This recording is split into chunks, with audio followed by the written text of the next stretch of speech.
కనపడుతుంది ఒకటి ఉన్మాదం మాత్రమే. దాని వెనక ఒక ఉపద్రవం దాగి ఉంది. మానవాసురుల మధ్య సమరభేరి మ్రోగనుంది. అసురగణం భీతిల్లే శక్తి ఉన్న ఆ మణి దుష్టుల చేతుల్లో పడి ఈ బ్రహ్మాండానికే పెనుముప్పుగా మారేలోగా ఆపడం నీ వల్లే అవుతుంది.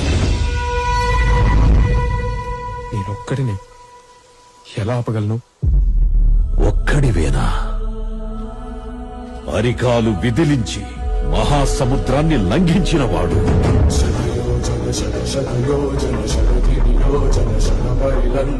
రాక్షస సైన్యాన్ని మట్టుబెట్టి రావణుడి సింహాసనాన్ని కంపించినవాడు,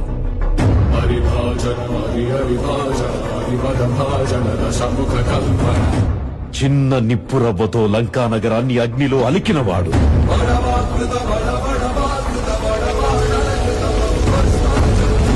త్రేతాయుగంలో రాముడి నీడయ్యాడు,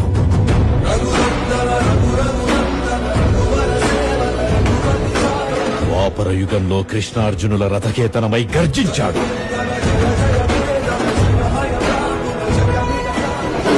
కలియుగంలో ధర్మం కోసం పోరాడే ప్రతి ఒక్కరి వెంట ఉన్నాడు. నీ వెంట ఉన్నాడు.